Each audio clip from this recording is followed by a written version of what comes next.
नमस्कार। Between the lines with नीलू में आपका स्वागत है। आज हम बात करेंगे, अमित शाह ने एक ऐसी फांस कांग्रेस के गले में डाल दी है कि अब कांग्रेस के लिए उससे निकलना मुश्किल हो गया। उससे मुक्ति अब संभव नहीं है, आगे भी संभव नहीं। और वो फांस है वंदे मातरम। ये छोटी मोटी चीज नहीं है। जो सोनिया गांधी के खिलाफ शिकायत हुई है और सोनिया गांधी ने जो वंदे मातरम रोकने की कोशिश की थी वो अपनी जगह थी, और जो जयराम रमेश ने जो सफाई दी कि नहीं सोनिया गांधी जो है वो कुर्सी मंगा रही थी मल्लिकार्जुन खड़गे के लिए, ये अगर दोनों को अगर आप समझेंगे ना तब आपको समझ में आएगा कि कैसे वंदे मातरम जो है वो कांग्रेस के गले की फांस बन गई है। ये कंट्रास्ट है, और इसी कंट्रास्ट को, इसी दोनों की चीजों को समझना होगा। जो अमित शाह ने कहा माफी मांगे, वो ब्रॉडर नैरेटिव की लड़ाई है। वो अगर वंदे मातरम का अपमान होता है तो वो माफी मांगने के लिए वो कहें, वो पॉलिटिकल एक लड़ाई है, नैरेटिव की लड़ाई है। और वो बाजी पलट दी उन्होंने कैसे 3-4 दिन में, वो सब हमने आपको पहले भी वीडियो में समझाया है। वो एक अलग चीज है, उसमें अभी आज समय बर्बाद नहीं करते। अभी हम इस मुद्दे पे आते हैं कि जो सोनिया गांधी ने रोकने की कोशिश की वो वहां पे जाके कोशिश की जहां पे दुर्गा सरस्वती के रूप में भारत माता की आराधना की बात होती है, जिस पे मुसलमानों को आज से नहीं 1923 से आपत्ति रही है कि यह हमारे इस्लाम के खिलाफ है। 1937 में इसीलिए उसको बाहर कर दिया गया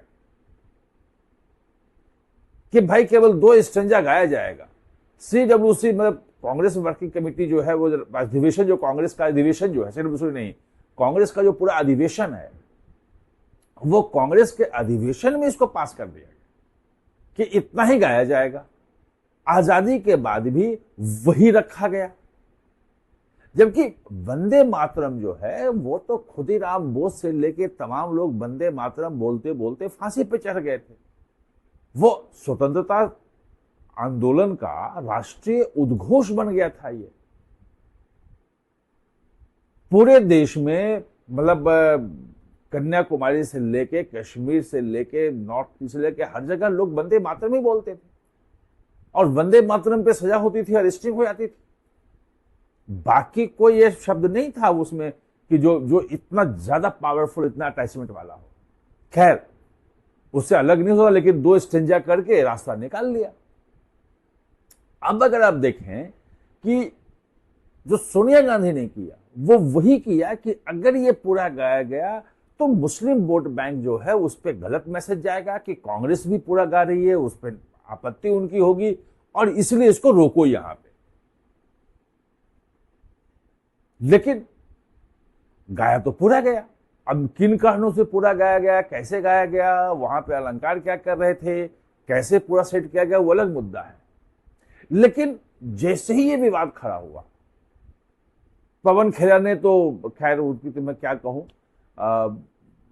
कुछ ज्यादा ही बोलते हैं, और वो और फंसा दिया उन्होंने ये बोल के कि भाई ये जो हम पूरा नहीं गाएंगे, हमारा जो कांग्रेस का अधिवेशन में जो पास हुआ था 1937 में, हम उतना ही गाएंगे, ये वो उतना ही होना चाहिए, ये पूरा नहीं होना चाहिए, ये भाजपा का एजेंडा है, ये वो।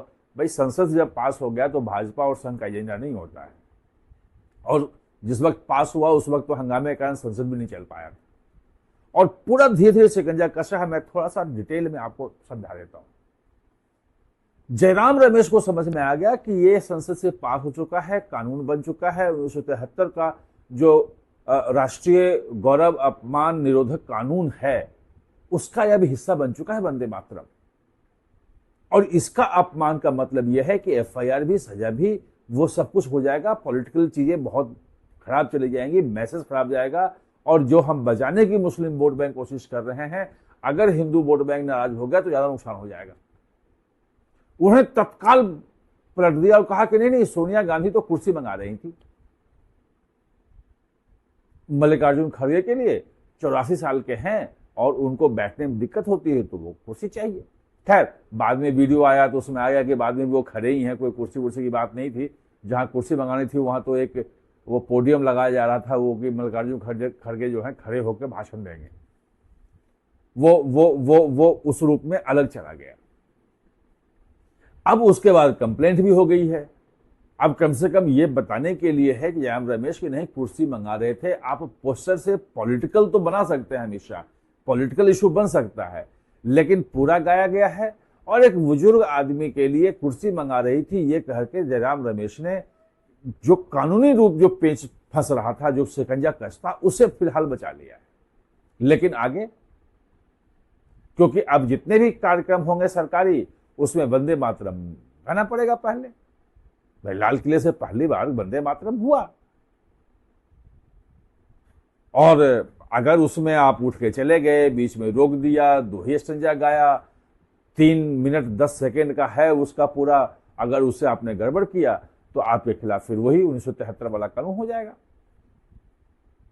अच्छा, जिस वक्त ये कानून पास हो रहा था, मतलब चर्चा तो शुरू थी नवंबर में कि 150 साल पूरे हो गए हैं, संसद में चर्चा हुई, सबने बोला वंदे मातरम के लिए क्या, प्रियंका गांधी ने काफी अच्छा बोला था, सरकार की तरफ से बोला, तब इतनी बात समझ में नहीं आई थी, मुझे भी नहीं समझ नहीं था कि इतनी दूर तक बात जाएगी। फिर जब जनवरी में गृह मंत्रालय जो अमित शाह के अंडर में ही है, उसने जब रेगुलेशन जारी कर दिया, दिशा निर्देश की भाई पूरा 6 के 6 स्टंजा गाए जाएंगे, ऐसे गाए जाएंगे, कार्यक्रम के पहले गाए जाएंगे, जब वो भी आ गया पूरा का पूरा, तब भी कई राज्यों ने नहीं मांगा। तो मुझे लगा चलो ये निर्देश है, जहां जिसको करना हो वो करेगा। ये बात जो है, शिकंजा कसने की बात जो है, और पॉलिटिकल जो है, जो अमित शाह की जो काम करने का होता है, अप्रैल में मुझे ध्यान है, अप्रैल या मई फर्स्ट वीक में कैबिनेट ने इसको क्लियर किया कि 1973 कानून जो है संशोधन करके, और वंदे मातरम को भी राष्ट्रगान जनगण मन और राष्ट्रीय ध्वज की तरह वंदे मातरम को भी उसी श्रेणी में रखा जाए, और इसका अपमान पे जो 3 साल की सजा और जुर्माने की जो व्यवस्था है वो इस पे भी होगा। अच्छा, जानकारी मुझे मिली, मुझे खबर लिखनी थी, मैंने कहा कि भाई पता करें। जब बहुत जगह से किया पता, तो मुझे कहा गया कि आप इस पे ना हम हाँ कहेंगे ना कहेंगे, आपको जो मर्जी वैसे करो। जाहिर था कि भाई कैबिनेट ने क्लियर किया था तो खबर लिख दी, लेकिन उसमें भी चर्चा नहीं हुई, क्योंकि सरकार की तरफ से कहीं कुछ लाया नहीं गया कि हम क्या कर रहे हैं, इसका क्या इंप्लीकेशन होगा। बिल्कुल चुपचाप, और मानसून सत्र में उसको पास करवा लिया, हंगामे के बीच में पास हो गया। पास होने के 2 दिन के अंदर नोटिफाई हो गया। 13 को संसद खत्म हुई, मानसून सत्र खत्म हुआ, और 15 को पूरे की पूरी तैयारी की हर जगह होगा। और पूरे देश में देखा कि स्कूल भी तैयारी कर रहे हैं, तमाम मंत्रालय तैयारी कर रहे थे कि भाई अब वो बजाना है, लोगों को उतना भी अभ्यास नहीं है, तो केवल 2 स्टंजा का अभ्यास है, तो पूरे का अभ्यास करना पड़ेगा।